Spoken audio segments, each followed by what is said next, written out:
자, 일단 정신 말짱하게 해야 된단 말이에요. 어떻게든 여기 앉아있는 동안은 정신 말짱하게 해서 수업을 들어야 된다고요. 이 졸면서 듣는 거는 아무 소용이 없어요. 시간이 그냥 흘러가 버리는 거예요. 저는 그렇게 안 해봤겠습니까? 다 해봤죠. 저도 조는 초기에는 이거 다 들리는구나 생각이 들어요. 근데 제가 주로 이제 동영상 볼 때 그렇거든요. 동영상을 주로 저는 이동하면서 많이 이제 들으니까 저도 2차 공부해야 되니까. 죄송합니다만 저도 아직 자격증이 없어요. 원래 또 봐야지. 저는 1999년도부터 1차만 합격했어요. 1999년도부터. 아직도 잊혀지지 않습니다. 1999년도. 근데 1차만 합격하고 계속 2차는 떨어지는 거죠. 그리고 경우에 따라 2차 시험을 아예 안 보기도 하고, 공부를 안 했으니까 이제 아예 안 보는 거죠. 근데 이제는 정말로 저도 합격하고 싶거든. 공부를 좀 하려고 이제. 그러니까 원래 목표가 3가지라니까요. 원래 목표가 3가지가, 하나가 식스팩 만드는 거, 또 하나가 무게 있는 책 6권 읽는 거. 이게 너무 부담스러운가? 무게 있는 책 6권 읽는 거. 좀, 이렇게 좀, 가벼운 거 말고, 공부 말고, 그런 거 말고. 그 다음에 이제 마지막이, 합격하는 거. 요 3가지인데, 지금 모든 시간을 다 식스팩 만드는 데 다 쓰고 있어서, 뜸만 나면 푸시업하고, 뭐 이렇게 하고 하니까, 이 평소에 시간 나면은 이제 조느라고 정신 없어요. 책 읽는다고 이렇게 하다 보면은, 무거운 책 읽는다고 하면은 바로 졸아요. 그러니까 동영상 이렇게 봐도 바로 졸아요, 바로. 그러니까 눈 뜨면 다 지나가 있어요. 그러니까 졸면 소용이 없는 거, 졸면. 그러니까 정신 바짝 차려야 돼. 자, 이제 184쪽의 여과 현상을 보겠습니다. 자, 33번은 여러분이 봐주시고요. 34번을 보십시오. 주택의 여과 과정에 관한 설명으로 틀린 것은 1번, 주택의 여과 과정은 시간이 경과하면서 주택의 질과 주택에 거주하는 가구의 소득이 변함에 따라 발생하는 현상이다. 그렇다고 볼 수 있죠.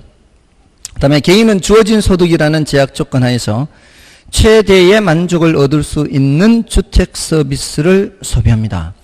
여기서 말하는 주택 서비스는 주택이 제공하는 만족이거든요.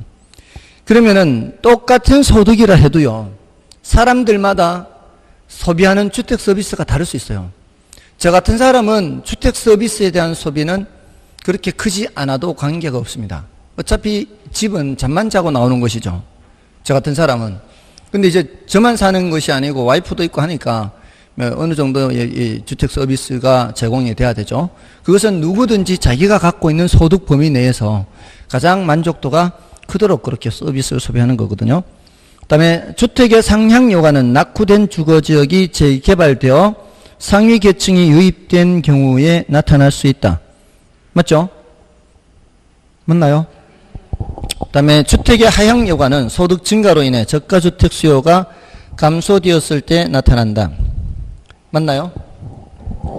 여기 보세요. 이게 하향 여과 있죠? 하향 여과는 소득 증가 등으로 인해 저가주택에 대한 수요가 어떻게 됐을 때? 증가해야 하향 여과가 있는 거예요. 이거 외우려고 하지 마시고요. 지난번에 소득 증가 등으로 인해서 저가주택에 대한 수요가 증가하면 나타나는 게 하향 여과고, 소득 증가 등으로 인해서 저가주택에 대한 수요가 감소할 때 나타나는 게 상향이라고 얘기하면서, 똑같은 소득 증가인데 언제는 저가 수요가 증가하고 언제는 저가 수요가 감소한다 그랬어요. 지금 이 경우는 소득 증가의 수요 증가죠. 소득 증가의 수요 증가는 정상제라 했고요. 소득 증가의 수요 감소죠. 이건 뭐예요? 열등제라 그랬어요. 안 한 것 같아요? 했는 것 같죠? 했는 것 같죠? 지금 이거예요. 지금 이거 얘기하고 있다고. 소득 증가 등으로 인해서 저가주택 수요가 감소하면 무슨 여과? 상향 여과. 소득 증가 등의 원인으로 인해서 저가주택 수요가 증가해야 무슨 여과? 하향 여과예요. 자, 보세요. 임대료 보조 등 저가주택 수요가 증가하면은 달동네 시장에서 수요가 증가하잖아요. 수요가 증가하면은 주택이 이제 점점 부족해지는 현상이 나타날 거 아니에요. 그러니까 임대료가 올라가면서 기존 임대인들이 돈이 되니까 공급을 증가시키잖아요. 근데 저가주택 시장에서 공급이 증가하는 거는 새로 지어서 공급하는 게 아니라 옆 동네 괜찮은 주택 중에서 이제 낡아지기 시작하는 것들이 시장에 나오는 거라고요. 그게 무슨 여가? 하향 여가라고요. 그렇게 설명 안 했나요? 그렇게 했잖아요. 그게 이제 저가주택에 대한 수요가 증가하니까 이런 현상이 나타난다 이 말이에요. 됐습니까? 자, 요걸 자꾸 이제 반복해서 기억을 해 두시면 되는 거예요. 그래서 4번이 틀린 거예요. 그 다음에 주택의 여과 과정이 원활하게 작동하는 주택시장에서 주택 여과 효과가 긍정적으로 작동하면 주거의 질을 개선하는 효과가 있죠. 왜냐하면은 하향 여과가 되면은 고급 주택 지역에서는 질적 수준이 떨어지는 게 내려가지만 그래도 저가주택 시장에서는 괜찮은 주택이 내려오는 거고요. 또 고가주택 지역에서 질이 좀 낮아진 게 하향 여과가 되고 난 후에 그쪽에서는 새로 신축을 통해서 공급이 되잖아요. 그럼 주택의 질이 개선되는 거죠. 그래서 정답 4번이고요. 그 다음에 35번은 주거 분리에 관한 설명으로 틀린 것은 고소득층 주거지와 저소득층 주거지가 서로 분리되는 현상 맞고요. 그 다음에 고소득층 주거지와 저소득층 주거지가 인접한 경우 경계지역 부근의 저소득층 주택은 할인, 고소득층 주택은 할증되어 거래된다. 이게 반대로 돼 있죠. 저소득층 주거지역, 경계의 저소득층 주거지역은 할증돼서 거래되고요. 고소득층 주택은 할인돼서 거래되는 거죠. 그래서 2번 틀렸고요. 그 다음에 3번에 저소득층은 다른 요인이 동일할 경우 정예 외부 효과를 누리고자 고소득층 주거지에 가까이 거주하려 한다. 맞죠? 그 다음에 고소득층 주거지와 저소득층 주거지가 인접한 지역에서는 뭐가 나타난다? 침입과 천의 현상이 나타나죠. 그래서 인접한 곳에 먼저 이렇게 하나 둘 침입하게 되는 겁니다. 그 다음에 도시 전체에서 뿐만 아니라 지리적으로 인접한 근린 지역에서도 발생할 수 있죠. 정답은 2번이었고요. 다음에 그 36번은 이제 여러분이 좀 봐주시고요. 이거는 뭐 여러분 보셔도 되겠습니다. 다음에 이제 37번을 볼까요? 37번에 다음 설명 중 틀린 것은 개발권 양도 제도란 개발 제한으로 인해 규제되는 보전 지역에서 발생하는 토지 소유자의 손실을 보전하기 위한 제도이다. 맞죠? 이게 정답 지문은 아니지만 이렇게 개발권 양도제가 종종 출제가 되고 있습니다. 그 다음에 다른 조건이 일정할 때 정부가 임대료 한도를 시장 균형 임대료보다 높게 설정하면 초과 수요가 발생하여 임대부동산의 부족 현상이 초래된다. 맞나요?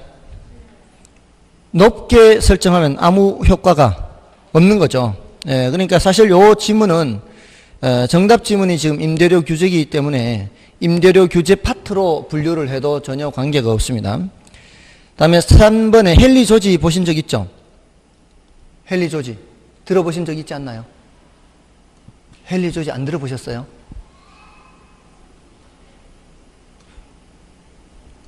그 확인 들어갈 수 있어요? 헨리 조지는 창문세 얘기할 때 비탄력적일수록 자원배분 왜곡이 어떻다? 비탄력적일수록 자원배분 왜곡이 크다 작다?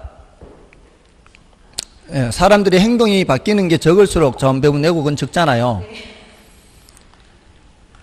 그래서 자원배분 왜곡이 크다 작다 할 때 비탄력적일 작다 그랬잖아요. 그러면서 그 세금을 얘기를 했잖아요.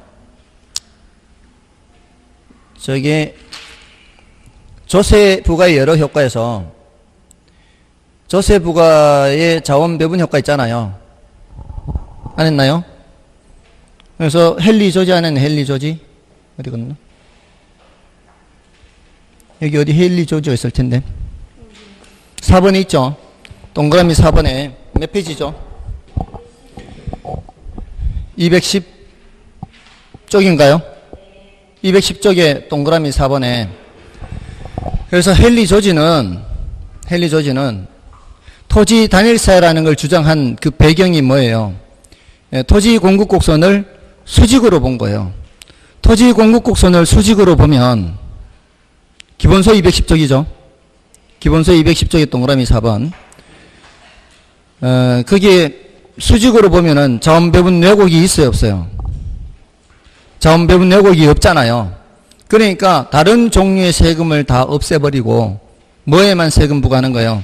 토지에만 세금 부과하는 거죠. 그게 토지 단일세죠. 혹시 안 했나요? 안 했구나. 했죠? 분명히 했는 것 같은데, 느낌에. 그때 뭐 안 왔겠지, 그러면. 왔는데 기억을 못 하거나. 아무튼, 그 토지 단일세라는 게 뭐를 배경으로 한다? 이 수직. 토지 공급 곡선이 수직인 걸 배경으로 해요. 토지 공급 곡선이 수직이면 자원 배분 왜곡이 있다, 없다? 자원 배분 왜곡이 없다라는 거예요. 그래서 지금 토지세를 제외한 다른 모든 조세를 없애고 정부의 재정은 토지세만으로 충당하는 토지 단일세를 주장한 거예요. 됐나요? 이렇게 해도 자원 배분 왜곡이 없다라는 거예요. 이 사람의 그 근거는. 사실 요거는 좀 짤막하게 나온 거고, 요렇게 해도 자원 배분 왜곡은 없다. 근데 현실적으로 토지 공급 곡선이 물리적 공급이에요, 경제적 공급이에요? 현실적으로는 토지 공급 곡선을 물리적 공급으로 봐요, 경제적 공급으로 봐요? 현실에서는 경제적 공급으로 보지. 우리가 토지가 어떤 용도의 토지가 부족하면은 용도를 바꿔서 그 용도의 토지를 더 늘릴 수 있잖아요. 그게 바로 뭐예요? 그게 용도적 공급, 경제적 공급이란 말이에요. 됐나요? 자, 그렇게 되고요. 그래서 이런 토지 단일세가 현실적으로는 도입될 수가 없는 거죠. 근데 이거 정답 지문이에요, 정답 지문이 아니에요? 정답 지문이 아닌 거죠. 지금까지 이런 어려운 지문은 정답 지문이 아닌 게 보통이에요. 됐나요? 다음에 공공토지비축제도는 정부가 토지를 매입한 후 보유하고 있다가 이를 적절한 때에 매각하거나 공공용으로 사용하는 제도 맞고요. 다음에 부동산 개발에서 토지 수용 방식의 문제점 중 하나는 토지 매입과 보상 과정에서 발생하는 사업 시행자와 피수용자 사이의 갈등이다. 이것도 앞에 나왔던 표현이죠. 수용 방식은 토지 매입과 보상 과정에서 시행자와 피수용자 사이에 갈등이 있을 수 있다 했잖아요. 그래서 정답은 2번이 되는 거고요. 다음에 38번은 2번, 3번, 4번 지문은 그냥 틀린 참고로 보는 거고요. 1번, 5번 지문만 아시면 돼요. 그러니까 1번, 5번 지문을 아시고, 왜냐하면 이런 것들이 출제가 됐을 때 정답 지문이 그 안에 있다 할지라도 일단 1번, 5번을 알 수 있으면 되는 거죠. 자, 1번이 뭐예요? 정부가 임대주택 공급을 증가시켰을 때, 자, 임대주택 공급을 증가시키면 가격은 어떻게 돼요? 가격은 내려가잖아요. 내려가는데 임차수의 탄력성이 클수록 했죠. 자, 이게 또 비가 더해요, 비가 더. 수요의 탄력성이 클수록은 더 탄력적이에요, 비탄력적이에요? 탄력적이죠. 탄력적일수록 가격은 어떻게 해요? 더 많이 하락해요, 더 적게 하락해요? 탄력적일수록. 탄력적일수록 가팔라요, 완만해요? 완만하잖아요, 탄력적일수록. 그러면은 가격이 적게 하락할 거 아니에요? 지금 그 얘기가 그 얘기라고요. 맞나요? 지금 탄력적일수록 임대료가 덜 하락한다 이 말이잖아요. 지금 접수가 안 되는 것 같아요. 공급이 증가하면 임대료가 어떻게 된다? 임대료가 내려가잖아요.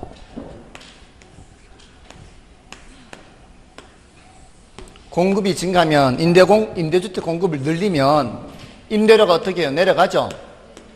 이렇게도 내려가고 이렇게도 내려가요. 내려가는데 어떤 게 덜 내려가요? 이게 덜 내려가는 거 아니에요? 비가 더잖아요. 우리가 기억하는 거는 비탄력적일수록 가격이 더 변하잖아요. 지금 여기서는 탄력적일수록 했잖아요. 탄력적일수록 가격이 덜 변한다. 거꾸로. 됐나요? 이렇게 될수록 이렇게 떨어져 임대료 하락 효과가 적다고요. 이렇게 하면 임대료 하락 효과가 높은데. 됐습니까? 자, 이 소리가 그냥 이해하기는 좀 어려울 수 있어요. 그냥 이해하기는 어려울 수 있어요. 근데 지금 이게 우리가 먹는 음식을 예를 들었었잖아요. 비탄력적일수록 가격이 더 하락한다. 예? 그래서 농산물 공급이 증가하면 그러니까 딴 생각하지 말라고요. 딴 생각하지 말고 어느 하나를 기준으로 생각을 해요. 우리가 먹는 식품은 비탄력적인 재화예요, 탄력적인 재화예요? 비탄력적인 재화죠.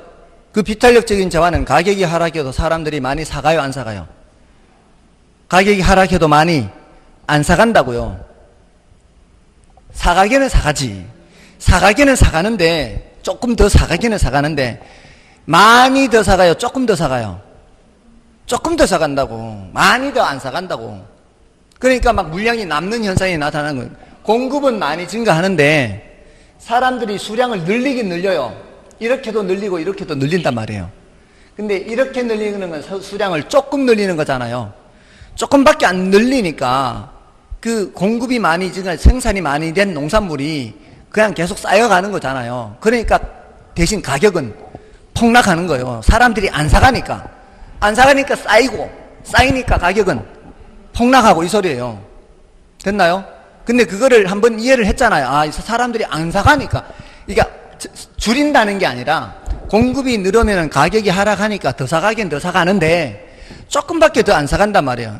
그러니까 생산된 것이 거의 그냥 쌓여가는 거지. 조금 늘기는 늘어도. 그러니까 가격 폭락으로 나타난다 이 말이에요. 비탄력적인 재화는 어떻다? 가격 변화가 크다 이 말이에요. 탄력적일수록 가격 변화가 적다는 거잖아요. 어떤 하나를 그렇게 기준으로 생각을 해두란 말이에요.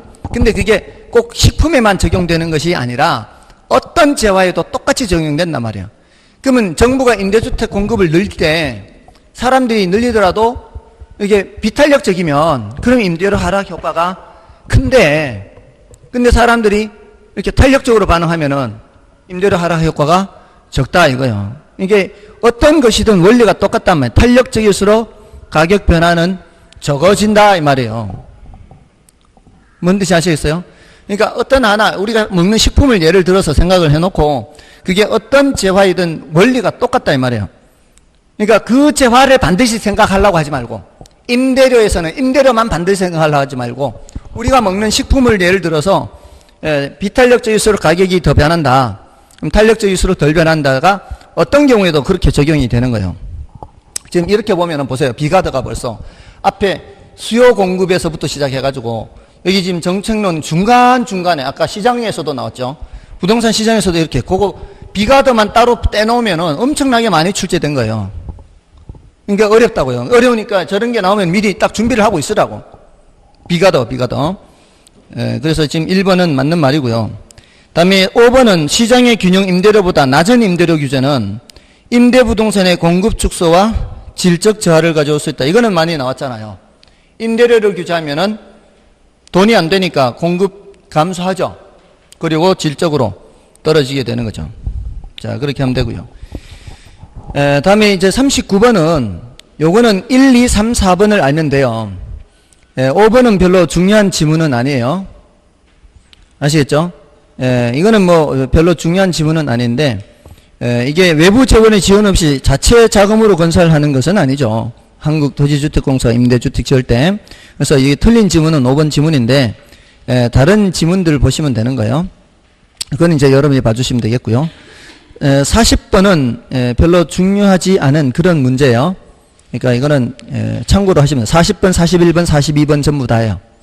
40, 41, 42는 별로 중요한 건 아니니까 참고로 보시고요. 다음에 이제 부동산 조세, 이거는 이제 중요합니다. 자, 요거는 중요하니까 보십시오. 부동산 조세에 관한 설명으로 옳은 것은 43번이에요. 소유자가 거주하는 주택에 재산세를 부과한대요. 소유자가 거주하는 주택에 재산세를 부과하면은 이거 조세 증가가 돼요, 안 돼요? 조세 증가가 안 되죠. 임대주택에 조세를 부과하면 증가가 되지만 자가주택에 조세를 부과하면은 증가가 돼요, 안 돼요? 안 되잖아요. 어차피 주인이 내야 되는 거니까. 그러면 재산세를 부과하면 주택 수요가 증가하겠어요, 감소하겠어요? 수요가 감소하겠죠. 재산세가 부과되면은 세금 부담 때문에 수요가 감소하겠죠. 수요가 감소하면은 주택 가격은 수요가 감소하는 거는 1, 2, 3, 4, 5, 6, 7, 8에 이거 기억나십니까? 1, 2, 3, 4, 5, 6, 7, 8 하면 이제 연상이 되죠. 수요 감소 이거요. 이거는 다 방향이 어떻다 그랬어요? 수요 감소는 균형량 감소, 균형 가격 하락. 2번이 2번. 그래서 틀렸고, 다음에 임대주택에 재산세를 부과한대요. 이거는 누구한테 증가가 될 수가 있어요? 임차인한테 증가가 될 수 있죠. 1차적으로 임대인의 입장에서는 재산세를 1차적으로 자신이 부담해야 되기 때문에 공급이 어떻게 되겠어요? 공급이 감소할 거 아니에요. 그러면은 임대료가 올라가겠죠.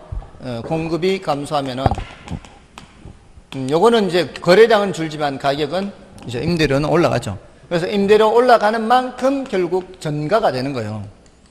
임대료가 올라가는 만큼 조세가 전가가 되는 거죠. 다음에 주택의 취득세율을 낮추면 수요가 증가하겠어요, 감소하겠어요? 취득세율을 낮추면 수요가 증가하죠. 그래서 틀렸고요. 지금 옳은 거 찾는 거죠. 다음에 주택 공급의 동결 효과란 가격이 오른 주택의 소유자가 양도소득세를 납부하기 위해 주택의 처분을 적극적으로 추진함으로써 주택의 공급이 증가하는 효과를 말한다. 말도 안 되죠. 세상에 이런 사람이 있을까요? 다음에 5번에 토지 공급의 가격 탄력성이 0이래요. 탄력성이 0이라는 얘기는 선택의 여지가 전혀 없는 완전 비탄력적인 상황이죠. 그러면은 누가 다 부담하는 거예요? 공급자가 다 부담하죠. 그러면은 부동산 조세 부과 시 소유자가 전부 부담하게 된다. 소유자가 공급자인 거잖아요. 됐나요? 맞죠? 그래서 5번이 옳은 거죠. 자, 그러니까 결국은 정답은 뭐예요? 정답은 수탄이 더 크냐 공탄이 더 크냐 조세의 귀착에 대한 거잖아요. 어느 한쪽이 완전 비탄력적이면 완전 비탄력적인 쪽이 다 부담, 완전 탄력적이면 완전 탄력적인 쪽이 하나도 부담하지 않는다. 요 내용이잖아요, 지금. 그러니까 이런 거 틀리면 안 된다고요. 단지 표현에서 약간의 차이가 나는데 이거는 이제 익숙하도록 해야 되고요. 다음에 44번도 보겠습니다. 틀린 것을 찾는데 1번에 토지 이용을 특정 방향으로 유도하기 위해 정부가 토지 보유세를 부과할 때에는 토지 용도에 관계없이 동일한 세금을 부과해야 한다. 말이 돼요, 이게? 말이 안 되죠. 이게 특정 방향으로 유도한다는데 이게 관계없이 동일한 세금을 부과한다는 것은 있을 수가 없잖아요. 그래서 틀렸고요.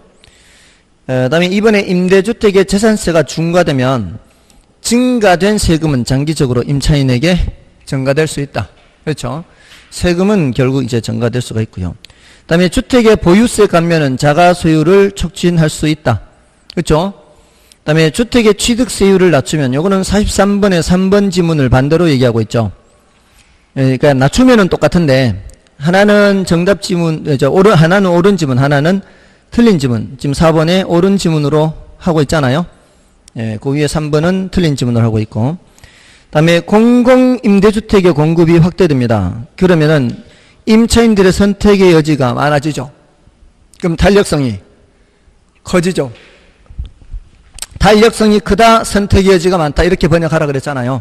그러면 재산세가 임차인에게 증가되는 현상을 완화시킬 수 있죠. 맞나요?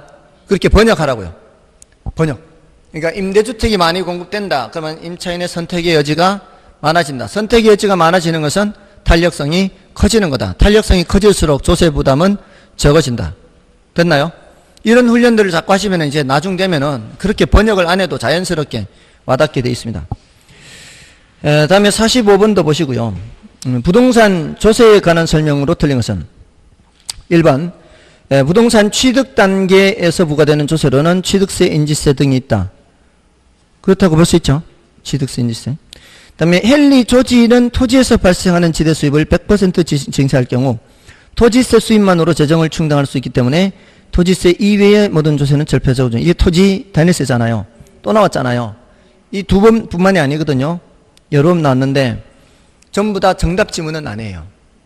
그러니까 이런 것들은 어려운 지문이거든요. 사실은 이게 배경이 아까 뭐라 그랬어요? 토지의 공급곡선을 뭐로 봤기 때문에 토지의 공급곡선을 뭐로 봤다? 수직으로 봤기 때문에 그렇게 조세를 부과해도 자원배분 왜곡이 있다 없다? 자원배분 왜곡이 있다 없다? 수직일 때는 자원배분 왜곡이 없다. 수직이면은 생산량의 변화가 있어요 없어요? 조세를 부과해도 생산량의 변화가 없잖아요. 항상 창문세 예를 들었잖아요. 왜 창문세 예를 들겠어요? 조세를 부과했더니 사람들이 만들고 싶은 창문을 안 만드는 거, 이게 행동이 바뀌는 거잖아요. 이게 뭐가 발생하는 거다? 자원배분 왜곡이 발생하는 거다. 근데 수직이 돼버리면은 아무리 조세를 부과해도 이게 생산량이 변화가 없잖아요. 그건 자원배분 왜곡이 없다. 그걸 배경으로 한다는 거예요. 자원배분 왜곡이 없다는 거.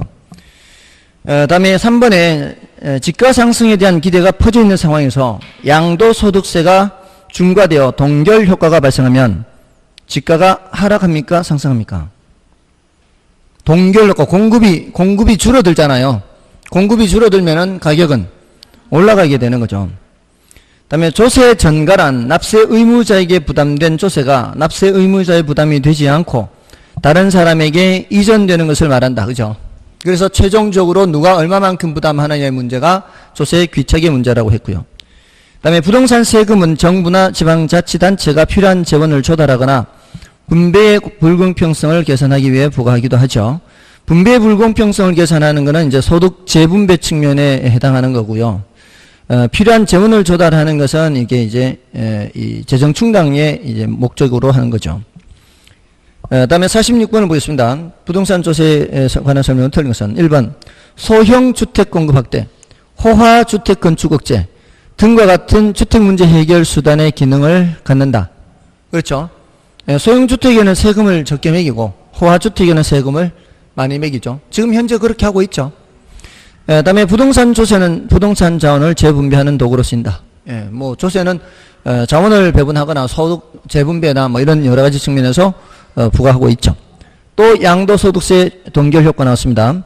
양도소득세 중과는 부동산 보유자로 하여금 거래를 뒤로 미루게 하는 동결 효과를 갖고 있죠. 이렇게 되면 가격이 어떻게 된다?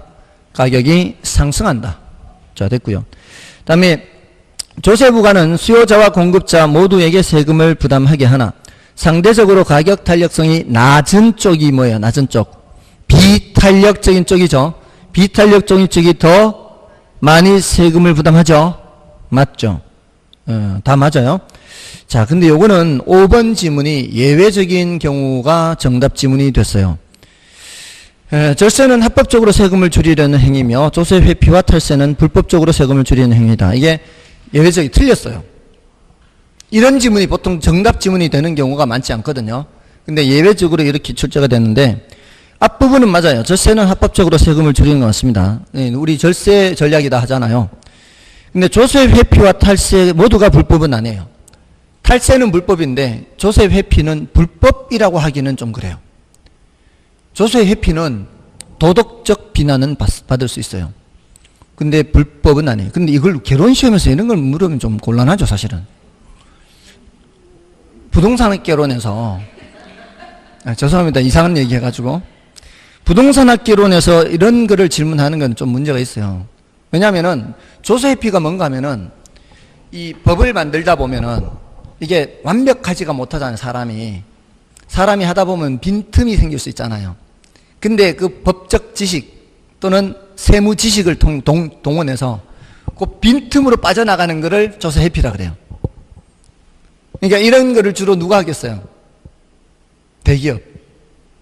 이런 데서 전문가들을 고용해가지고 법을 이제 해석을 하는 거죠. 그리고 세무 지식을 이용해서 그렇게 빠져나가는 거. 이걸 조세회피라 그래요. 그러니까 이거는 조세회피니까 불법은 아니잖아요. 명시적으로 법을 어긴 건 아니에요. 근데 도덕적 비난은 받을 수가 있는 거죠. 절세는 아니니까. 그 법의 허점을 이용하는 걸 말해요. 됐나요? 근데 이런 건 결혼해서 출제하기는 좀 그렇습니다. 자, 그렇고요.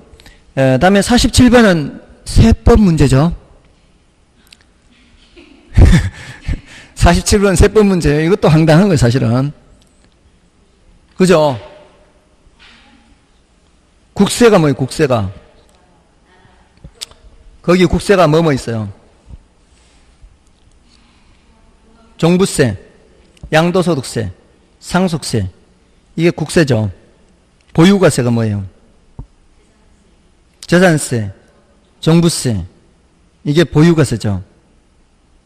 그 다음에 누진세는 뭐예요? 누진세. 양도소득세.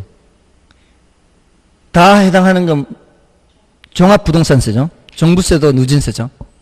네, 그러니까 사실 이건 뭐 저 결혼해서 이거 강의 안 하거든요. 네, 그래서 이거를 저 세법으로 저 드리고 싶어요. 세법 교수님한테 이걸 드리고 싶어. 이거는 뭐 신경 쓰지 마시라는 얘기입니다. 자, 넘어가셔서 그 48번에 있죠. 그 48번에 이거는 난이도가 굉장히 높아요. 난이도가 굉장히 높아서 이 1번, 2번 있죠. 1번, 2번 지문만 보세요. 이거는 3번, 4번, 5번 지문은 보지 마세요. 여러분들의 정신건강을 위해서. 아시겠죠? 이건 시중에 해설을 단 그 기출문제집을 봐도요. 그 해설이 잘못된 것도 있어요. 그러니까 이거는 이제 여러분이 우리 수준을 넘어서는 거예요. 자, 패스하고 49번을 보십시오. 부동산의 수요 및 공급에 관한 설명으로 틀린 것은 1번에 수요 곡선이 변하지 않을 때 세금 부과에 의한 경제적 순손실. 아까 경제적 순손실 뭐라 그랬어요? 경제적 순손실은 자원 배분 왜곡, 사회적 후생 손실, 효율성 상실 이런 거와 같다 그랬죠? 세금 부과에 의한 경제적 순손실은 공급이 비탄력적일수록 커져요, 작아져요? 커져요, 작아져요? 비탄력적일수록. 비탄력적일수록 수량 변화가 커요, 작아요? 수량 변화가 작잖아요. 지금 헨리 조지부터 계속 얘기했거든요. 헨리 조지 나올 때부터 사람들의 행동이 많이 바뀌면은 자원 배분 내고이 심해요. 사람들의 행동이 적게 변하면 자원 배분 내고이 심해요. 많이 변하면 자원 배분 내고이 심하다고. 그 사람들의 행동이 많이 변하는지 적게 변하는지는 수요 공급에서는 뭘로 나타나요? 탄력성으로 나타난다고. 이게 탄력적일수록 수량 변화가 크잖아요. 수량 변화가 크다는 게 뭐예요? 생산과 소비가 많이 변한다. 생산 소비가 많이 변할수록 자원 배분 내곡은 커진다. 그럼 비탄력적일수록 생산과 소비 변화가 작잖아요. 비탄력적일수록 자원 배분 내곡은 작다.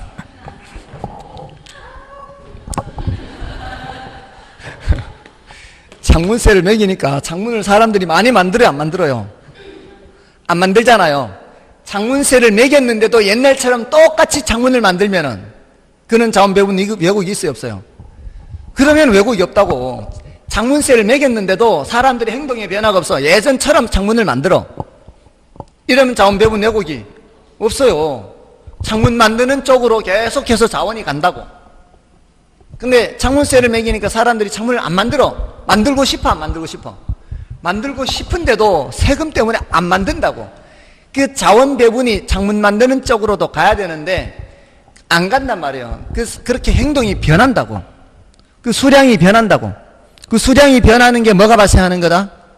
자원 배분 왜곡이 발생하는 거라고요. 예전에 어떤 게 있었는가 하면은 택상법이 있었어요. 아까 이거 지금 참고로 보라 그랬어. 참고로 보라 그랬는데 저 뒤 앞에 다시 가면은 그 42번 보세요. 42번.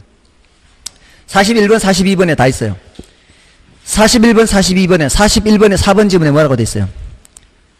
41번에, 4번에. 택지 소유 상환에 관한 법률 있죠? 예? 이게 언제 있었는가 하면은, 가물가물한데, 1980년대 후반, 90년대 초반인가? 있었어요. 이게 도시 지역에서 택지를 얼마까지만 소유할 수가 있어요. 더 초과되는 양은 어떻게든 사용을 해야 돼. 택지를 그냥 사용하지 않고 그냥 빈 땅으로 갖고 있으면 안 돼. 그러니까 뭔가로 활용은 해야 돼. 그래야 세금을 적게 부과해요. 택지 소유 상한에 관해서 정해놨어요. 그러니까 뭐 대도시 지역, 서울시나 부산 이렇게 지역에 따라 소유할 수 있는 한도가 정해져 있었어요. 그 당시에. 근데 땅 갖고 있는 사람이 이게 편중이 심하잖아요. 저는 한 평도 없는데 누구는 많이 갖고 있다고. 근데 그 많이 갖고 있는 사람이 세금 부담이 되니까 어떻게 뭔가 어떤 거라도 지어야 되잖아요. 그러니까 뭘 짓느냐 이 말이에요. 뭘 짓느냐. 그 당시에 연립주택이 엄청 지어졌어요. 활용은 해야 돼. 활용은 해야 되는데 막 여기저기 다 연립주택 짓는 거야. 이거 자원배분이 어떻게 되는 거예요? 왜곡되는 거라고. 그게 너무 많이 지어지는 거지. 이런 것들이 뭐예요? 전부 다 자원배분 왜곡이라고. 왜곡. 사람들이 원래 하고 싶은 거야, 안 하시? 그렇게 하고 싶지 않은 거예요. 그렇게 하고 싶지 않아. 그냥 내버려 두는 게 그냥 시장에서는 효율적이에요. 근데 비정상적으로 연립주택이 많이 만들어지는 거예요. 근데 그렇게 택지 소유 상한에 관한 법률에 의해서 택상법 이 세금을 많이 부과한다 해도 사람들이 전혀 영향을 안 받으면 뭐예요? 그럼 자원배분 왜곡이 없는 거죠. 자, 이제 뭔 뜻인지 아시겠어요? 어떤 정책을 시행을 했을 때 사람들이 영향을 받아서 행동이 많이 바뀔수록 그거는 자원배분 왜곡이 크다는 거예요. 지금 그런 정책을 시행하니까 막 너도 나도 막 반응이 크게 나타났잖아요. 아이고 나도 이거 다른 거 해야지. 나도 다른 거 해야지. 이렇게 반응을 하는 게 뭐가 크게 나타나는 거라고요? 자원배분 왜곡이 크게 나타난다고요. 그게 이게 굉장히 공급 곡선이 탄력적이에요. 예, 그러면 이 자원배분 왜곡이 커지는 거예요. 근데 비탄력적일수록 수량 변화가 적고 별로 반응이 없어. 수직이면은 전혀 변화가 없어. 뭐 그런 제도를 시행하든가 말든가 똑같이 반응해. 이런 뭐예요? 자원배분 왜곡이 없다는 거예요. 그래서 그렇게 해서 이거 할 수 없어요. 이거는 이게 경제학적으로 설명하자면은 더 복잡해요. 엄청 어려워요. 이거 어려운데 시험에 자주 나오잖아요. 이렇게 자주 나오고 그러면은 그냥 그 직관적으로 이해할 수밖에 없단 말이에요. 직관적으로 이해하는 방법은 이 방법이 제일 좋은 방법이에요. 그 정책을 시행했을 때 사람들의 행동이 얼마나 바뀌느냐 그걸로 보는 건데 그거는 이 수량 변화로 보는 방법밖에 없어요. 그 수량 변화가 뭐로 얘기하는 거다? 탄력성으로 얘기하는 거다. 비탄력적일수록 자원배분 왜곡은 어떻다? 적다. 수량 변화가 적으니까 수량 변화가 작아야 돼요. 수량 변화가. 자원배분 왜곡은 수량 변화가 작아야 돼요. 그래야 왜곡이 적은 거예요. 됐습니까? 자, 이제 더 이상 얘기 안 할 거예요. 이제 삐졌어. 삐졌어 이제. 자, 그래서 1번이 바로 틀렸다고요. 지금 이거 어려운 지문이 정답이 된 거예요. 이게 근데 벌써 이전에 이와 같은 맥락의 질문들이 벌써 많이 나왔단 말이에요. 자원배분 왜곡이 어떻다 이런 것들이. 그다음에 또 2번 지문에 또 뭐예요? B가 더가 또 나왔어요. B가 더. 수요가 증가하면 가격 상승하죠. 상승하는 거는 당연히 상승하는데 공급이 비탄력적일수록 가격이 더 상승한다. B가 더예요. 됐나요? 됐어요? 안 됐어요? 예, 비탄력이 가파르잖아. 가파를수록 가격이 더 올라간다고. 그 다음에 용도 변경을 제한하는 법규가 강화될수록 공급은 이전에 비해 비탄력적이 된다. 자, 요거는 탄력성 크기 결정 요인에서 했던 거예요. 어떤 주제의 내용이 나오면은 그게 관련되는 걸 기억하면 돼요. 탄력성 크기 결정 요인에서 수탄 크기 결정 요인, 공탄 크기 결정 요인 할 때 여기서 세 가지 조심하라고 한 게 있어요. 여기서는 고려하는 기간이 길수록은 탄력성이 커지고 용도 전환이 용이할수록 탄력성은 커지는 쪽이고 생산에 소요되는 기간이 길수록 비탄력적이 되고 생산 요소 가격이 올라갈수록 비탄력적이고 제한하는 법규가 많을수록 비탄력적이고 이거 했죠? 예, 이거는 탄력성이 작아지는 거예요.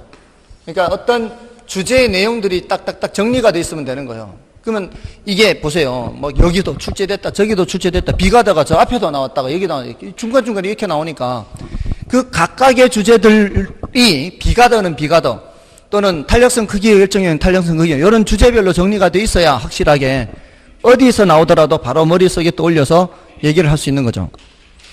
다음에 4번은 수요와 공급이 모두 증가하는 경우 균형 가격의 상승 여부는 자 수요와 공급이 모두 증가한다 그랬어요. 그럼 이제 또 균형의 결정과 이동이요. 지금 저기 지금 한 문제에 여러 가지 주제가 다 나오는 거예요. 수요와 공급이 모두 증가하는 거는 여기. 5번이요, 5번. 균형 이동해서. 맞나요? 수요와 공급이 모두 증가한다 돼 있죠? 자, 그때 균형 가격의 상승 여부는 수요와 공급의 증가 폭에 의해 결정되고 균형량은 증가한다. 자, 요거 할 때 균형량은 뭐 따라간다 그랬어요? 균형량은 요거 보고 간다 그랬잖아요. 양은 둘 다 올라가니까 균형량은 증가하는 거죠. 균형량은 증가하지만 가격은 어떻게 될지 알 수 없다라고 수업 시간에 했잖아요. 근데 여기는 뭐라고 표현되어 있어요? 수요 증가나 공급 증가 폭에 따라 결정되고 이렇게 했으니까 얘가 더 많이 증가하면은 공급 증가로 가면 되고 얘가 더 많이 증가하면은 수요 증가로 가면 된다 이 소리잖아요. 그래서 큰 쪽 보라 그랬잖아요. 근데 그거는 여기는 어느 쪽이 크다는 말은 안 하고 그 누가 더 크냐 여부에 의해 결정되고 이렇게 했잖아요. 그러니까 요거를 이제 표현을 달리 했을 뿐이에요. 다음에 균형량 증가한다. 됐나요? 다음에 부동산 수요 손상 수요량은 주어진 가격 수준에서 부동산 구매 의사와 구매 능력이 있는 수요자가 구매하는 수량이다. 이게 수요 손상의 점이고요. 됐나요? 자, 그렇게 하면 되고요. 보세요. 지금 주제별로 정리가 돼 있어야잖아요. 근데 보세요. 이 경제적 순손실 이런 표현을 아까 적어 드렸던 이유는 경제적 순손실, 자원 배분 왜곡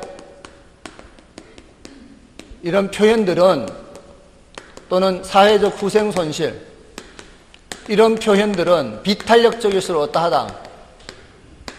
비탄력적일수록 이런 손실이 작다고요. 이런 손실이 작다고요. 작아진다고. 됐나요? 이런 손실은 비탄력적일수록 작다. 완전 비탄력적이면은 이런 손실은 없게 된다 이 말이에요. 자원 배분 왜곡은 없다 이 말이에요. 자, 이제 투자론 앞부분에 조금 풀고 마치겠습니다. 투자론 앞부분을 좀 풀어야 돼요. 좀 진도를 맞춰야 돼서. 일단 투자론 앞부분이 이제 지렛대 효과가 나왔죠. 1번, 2번, 3번. 그 다음에 4, 5, 6번. 자, 이게 전부 다 지렛대가 꽤 이제 많이 출제가 되는 겁니다. 자, 일단 1번을 보시고요.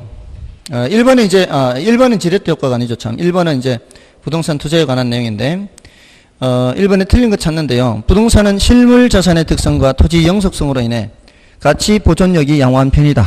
맞죠? 그 다음에 임대사업을 경유하는 법인은 건물에 대한 감가상각과 이자 비용을 세금 산정 시 비용으로 인정받을 수 있다. 순대이감 했죠? 순대이감해서 이자 비용과 감가상각비를 뭐로 빼줘요? 비용으로 빼주잖아요.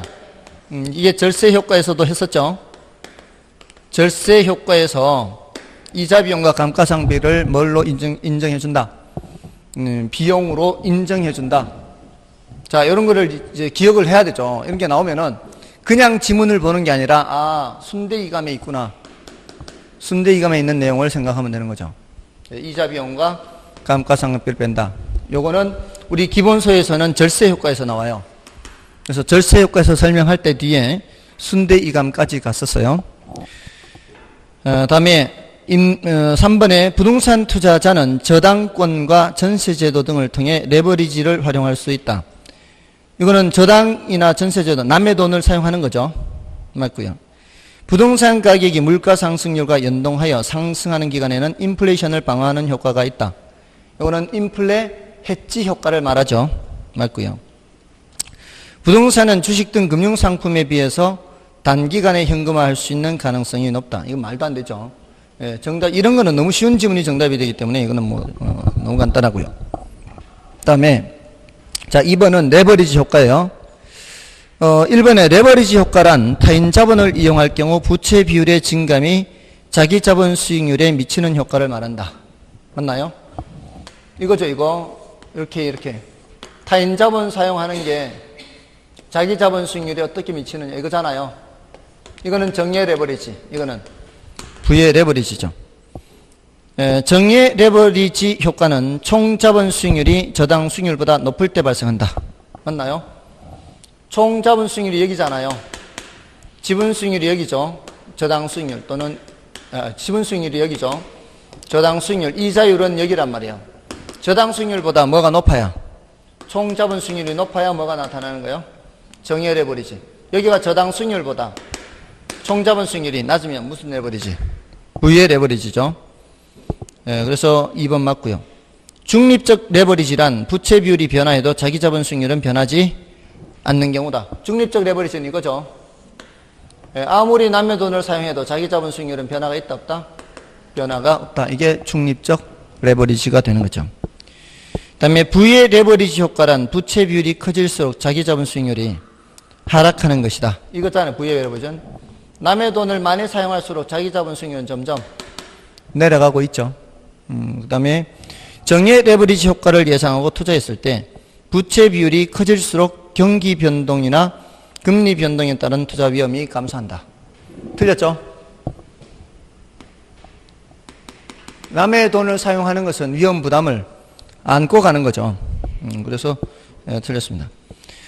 다음에 3번은 보세요. 옳은 것을 모두 고른 것은 했는데 이런 문제는 어려울까요? 쉬울까요? 박스형 문제 중에 기억, 니은 이렇게 골라내는 것은 난이도가 높지 않아요. 기억의 타인 자본 이용으로 레버리지를 활용하면 위험이 감소된다. 틀렸죠? 그러면은 기억이 빠져야죠. 그러면 기억이 빠지면 벌써 압축되죠? 2번과 3번으로 압축됩니다. 자, 그러면은 위로 또 바로 올라가지 말고 2번과 3번을 한 번 더 보면은 2번과 3번에 니은이 공통으로 있잖아요. 그러면 니은을 볼 이유가 없잖아요. 근데 니은을 보면 이제 머리 터지는 거지. 그잖아요. 니은이 뭐라고 돼 있어요? 뭐 대부비율이 50% 막 이런 식으로 돼 있잖아요. 이건 뭐 머리 아프죠. 근데 디귿에 뭐라고 돼 있어요? 부의 레버리지 효과가 발생할 경우 부채 비율을 낮추어서 정의 레버리지 효과로 전환할 수 있다. 남의 돈을 사용하는 걸 줄이면 손실을 줄일 수 있지 이쪽으로 바꾸지는 못한다 이 말이에요. 틀렸죠? 그럼 틀렸으면 얘가 들어가면은 안 되잖아요. 그러면 답은 3번은 자동으로 나오는 거예요. 그러니까 어렵지 않다는 거죠. 그러면 리얼을 볼까요? 총 자본 수익률과 저당 수익률이 동일한 경우 부채 비율의 변화는 자기 자본 수익률에 영향을 미치지 못한다. 이게 바로 뭐예요? 2번의 3번 지문이라고요. 2번의 3번 지문이나 3번의 리얼이나 같은 내용이라고요. 같은 내용인데 이제 표현만 달리 하고 있다고요.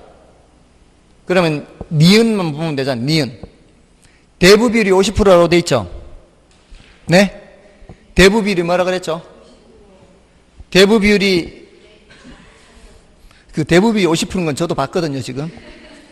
대부 비율은 남의 거 비율이에요, 남의 거 비율. 대부 비율이 뭐냐고 한 거는 우리 수업 시간에 대부 비율을 뭐라고 정했어요, 대부 비율은?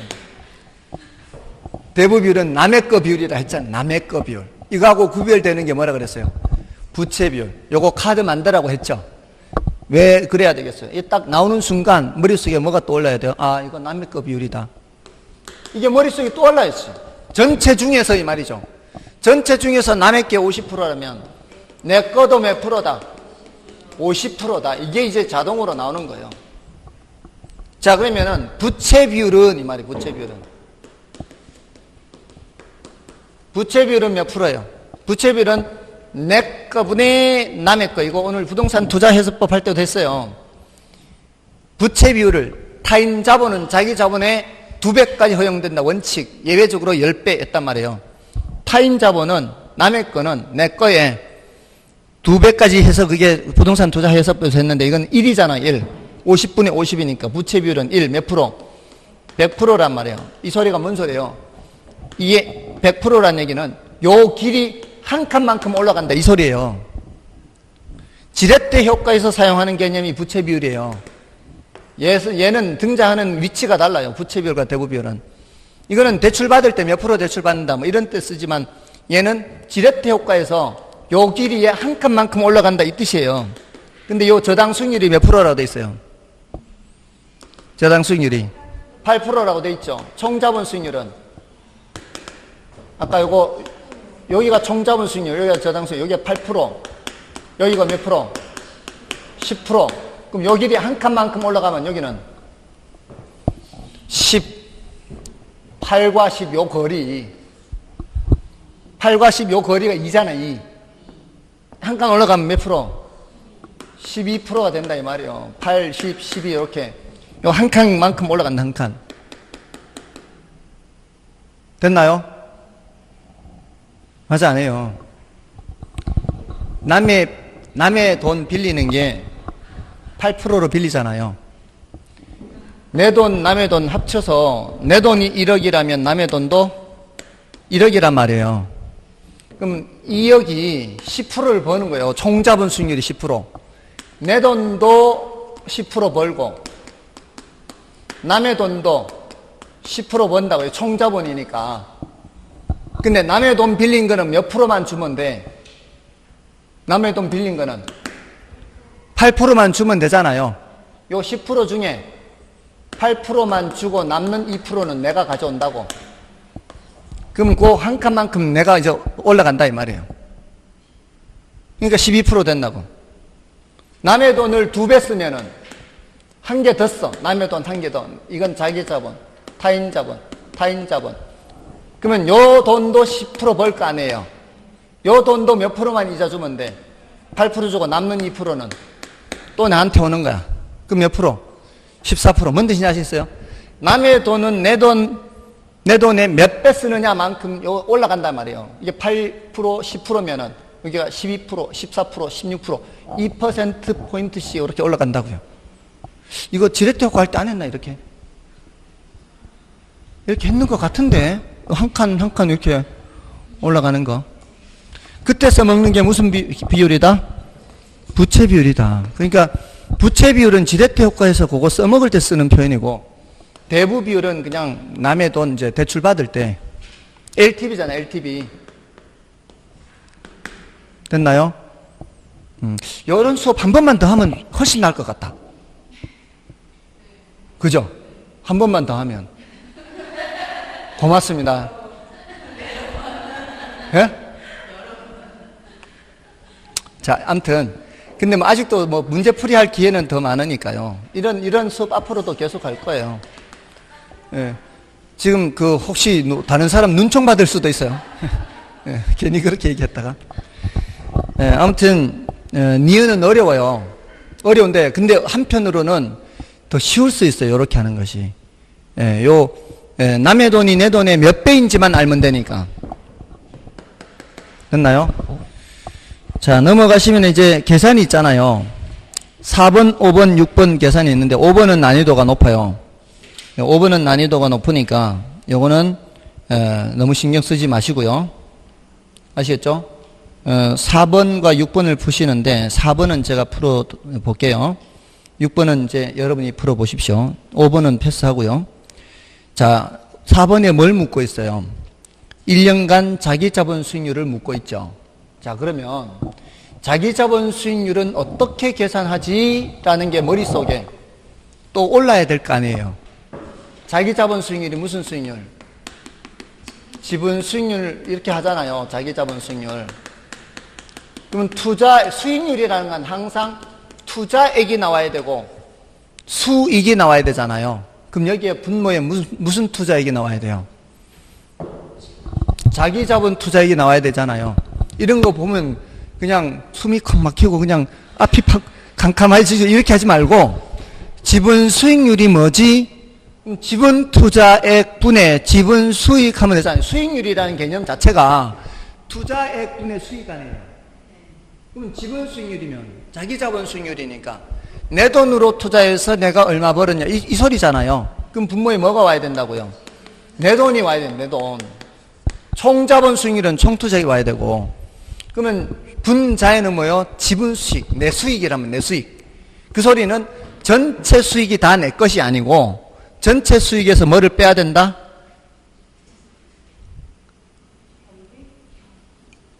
남의 돈 썼는 거니까 남의 돈 썼을 때는 뭘 대가로 줘야 돼?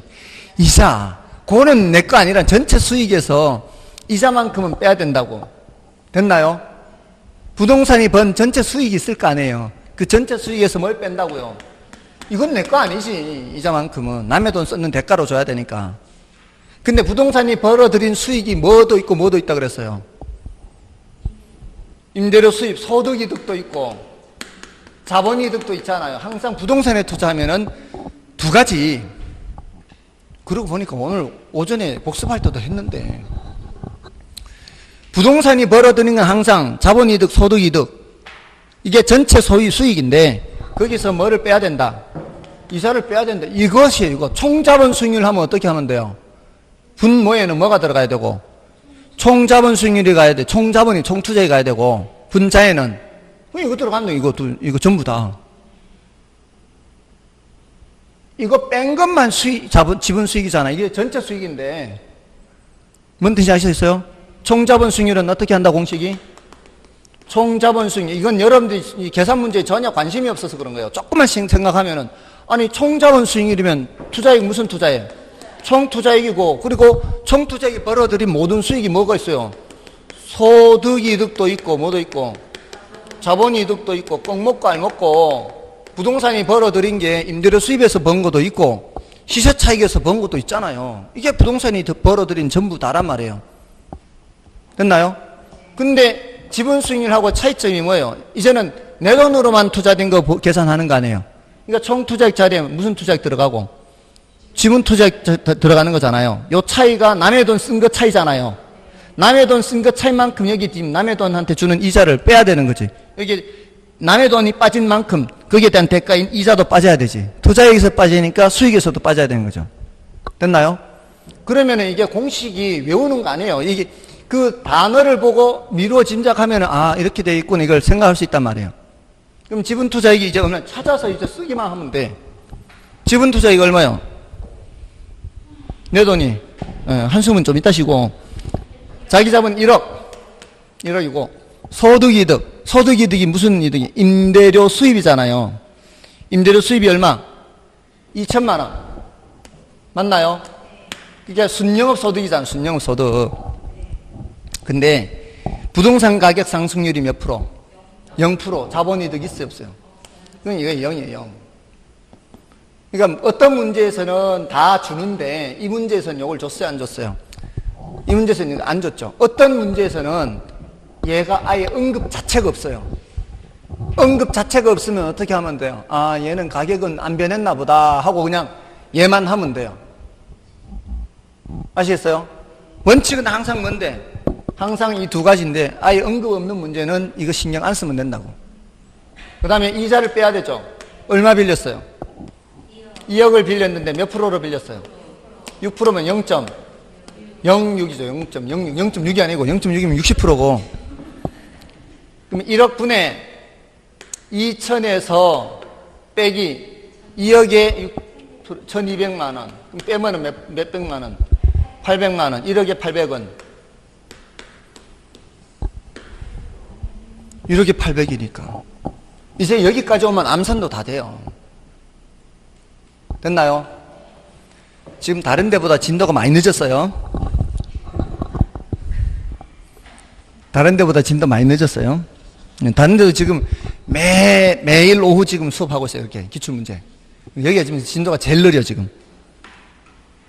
지금 저는 지금 매일같이 지금 오전 오후 여기는 야간 안에 오전 오후 야간 오전에 계속 수업하고 있어요 지금. 여기가 진도 늦습니다. 아무튼 이제 다음 주는 이제 7번부터 하겠습니다. 다음 주는 좀 분발해야 돼요. 분발해야 됩니다. 자, 지금 오늘 여기 이게 지렛대 효과 계산 문제는 중요한 계산이에요. 중요한 계산이고 이론으로도 계산 중요하고 아무튼 다시 돌아가셔서 좀 점검을 해보시기 바랍니다. 궁금한 건 언제든지 AS 센터로 연락 주십시오. 아무튼 애쓰셨고요. 다음 주에 뵙겠습니다. 감사합니다.